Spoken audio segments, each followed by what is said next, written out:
Dear student, इस question में हमें क्या डेटा दिया हुआ है? हमें एक डिस्क गिवन है जिसका मास m के बराबर है, जिसकी रेडियस r के बराबर है और कन्फाइंड है, बोल रहा है टू रोल विदाउट स्लिपिंग, है ना। यहाँ पे हमें जो दो प्लेट दिख रहे हैं इसके बीच में वो कन्फाइंड है।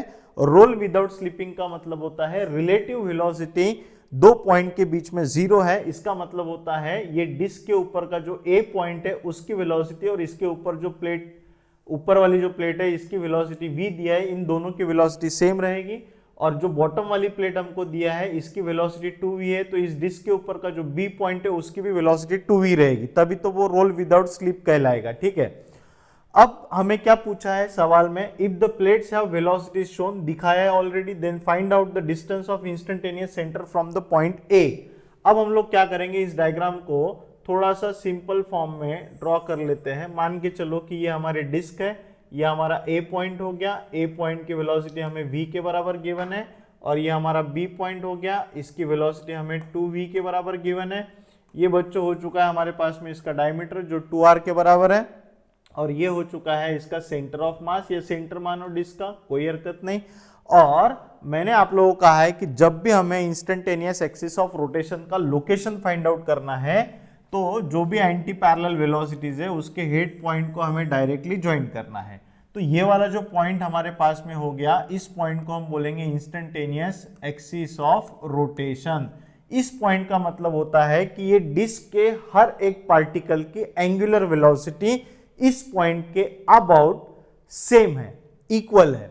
ठीक है, तो अब हम क्या कंसीडर करेंगे कि ये जो डिस्क है ये ऊपर वाला पार्ट ओमेगा एंगुलर वेलोसिटी से ऐसा रोटेट कर रहा है, तो ये वाला जो पार्ट है ये भी ओमेगा एंगुलर वेलोसिटी से, मतलब पूरी डिस्क की ओमेगा एंगुलर वेलोसिटी से इस पॉइंट के अबाउट रोटेट कर रही है। अब हमारे पास में जो सिंपल इक्वेशन है v equals to R omega वाला, वो हम यूज करेंगे। तो यहाँ पे हमें v क्या गिवन है बेटा? v गिवन है, तो यहाँ पे हमारा इक्वेशन क्या हो जाएगा? v equals to R omega. अब ये r मतलब क्या हो गया? तो इस पॉइंट के अबाउट जो होता है वो हमारा रेडियस हो जाएगा, क्योंकि ओमेगा यहाँ से गिवन है, इस ओमेगा के कारण ये v आया है। तो इसको अभी हम मानेंगे इंस्टेंटेनियस एक्सिस ऑफ रोटेशन, मतलब ये हमारा नया सेंटर बन गया जिस पॉइंट के अबाउट ये डिस्क का प्योर रोटेशन हम कंसिडर कर सकते हैं। तो यहां से लेके यहां तक इसको अगर हमने x माना है जो कि हमारा रेडियस के बराबर हो गया, तो फिर यहां से लेकर यहां तक ये जो डिस्टेंस हमारा हो जाएगा ये किसके बराबर हो जाएगा? तो ये 2r माइनस एक्स के बराबर हो जाएगा, क्योंकि ये डायमीटर है। ठीक है, तो अभी हम इक्वेशन लिखेंगे इसके लिए, तो v equals to r, r मतलब हो गया हमारा x के बराबर, और ओमेगा तो हमें पता ही है, तो v इक्वल्स टू x, और ये हो चुका है ओमेगा के बराबर। यहां से अगर हमने ओमेगा फाइंड आउट कर लिया तो ओमेगा इक्वल्स टू हमें मिलेगा v बाय x के बराबर। ये हो गया हमारे पास में एक इक्वेशन। दूसरा, हमें इस वाले पार्ट के लिए भी इक्वेशन अप्लाई करना है, ये b पॉइंट के लिए भी इक्वेशन करना है, अप्लाई करना है। तो इसकी वेलोसिटी हमें क्या गिवन है? 2v गिवन है, तो हम क्या लिखेंगे? 2v equals to r, r की जगह पे क्या आएगा? तो r की जगह पे आने वाला है 2r माइनस एक्स, और ये हो गया हमारा ओमेगा। यहां से भी हम ओमेगा फाइंड आउट करके रख देंगे अगर, तो ये हमको मिलेगा 2v by 2r minus x के बराबर। लेकिन हमें पता है कि इस पॉइंट के अबाउट ये डिस्क के हर एक पार्टिकल के एंगुलर वेलोसिटी सेम है, इसका मतलब हम ये दोनों एंगुलर वेलोसिटीज को इक्वेट कर सकते हैं। तो हमें मिलेगा v by X equals to 2v by 2r minus X, ऐसा हमें मिल जाएगा। यहां से v को अगर हम कैंसिल कर देंगे, इक्वेशन को अगर हम सिंप्लीफाई करेंगे, तो ये हमको मिलने वाला है 2r minus X equals to 2x, x उधर चला जाएगा तो 2r इक्वल्स टू 3x। तो यहां से हमें मिलने वाला है x equals to 2r bye 3 के बराबर। अब हम चेक करते हैं कि इसमें से कौन सा ऑप्शन हमारा मैच होता है, तो 2r बाई 3 ये वाला ऑप्शन हमारा मैच हो जाता है यहाँ पर। ठीक है, सेकेंड क्वेश्चन हमें क्या दिया हुआ है? तो सेकंड क्वेश्चन है find out the angular velocity of the disc. अब बच्चों देखो, ये है एंगुलर वेलोसिटी का एक इक्वेशन और ये है एक एंगुलर वेलोसिटी का इक्वेशन। इस एंगुलर वेलोसिटी के इक्वेशन में हमारे पास अननोन क्या है? तो हमारे पास यहाँ पर अननोन था ये वाला x। अब x हमें मिल चुका है, तो हम x को यहाँ पे भी पुट कर सकते हैं, यहाँ पे भी पुट कर सकते हैं। अगर हमने यहाँ पर पुट कर दिया तो ओमेगा इक्वल्स टू हमें क्या मिलेगा?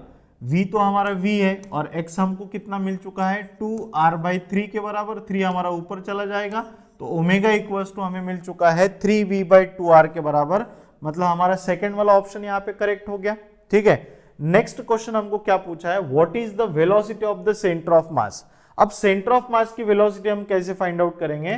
तो सेंटर ऑफ मास की वेलोसिटी को हम इस तरीके से फाइंड आउट करेंगे। देखो बच्चों, ये है, अब सेंटर ऑफ मास की वेलोसिटी इसको हम वीसी बोलेंगे।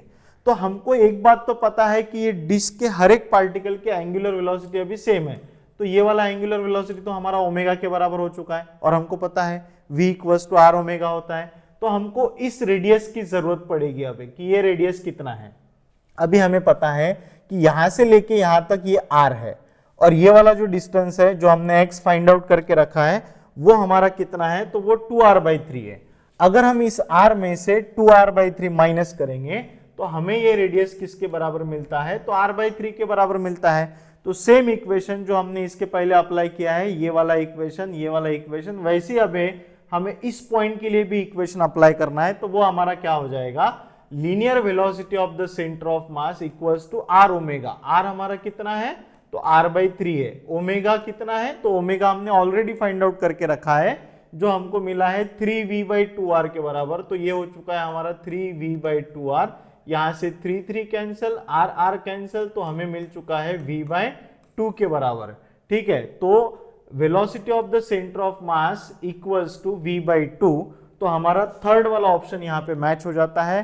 तो एक सिंपल क्वेश्चन के या सिंपल कंसेप्ट के भरोसे हमारे ये 3 क्वेश्चन बड़े आसानी से सॉल्व हो गए।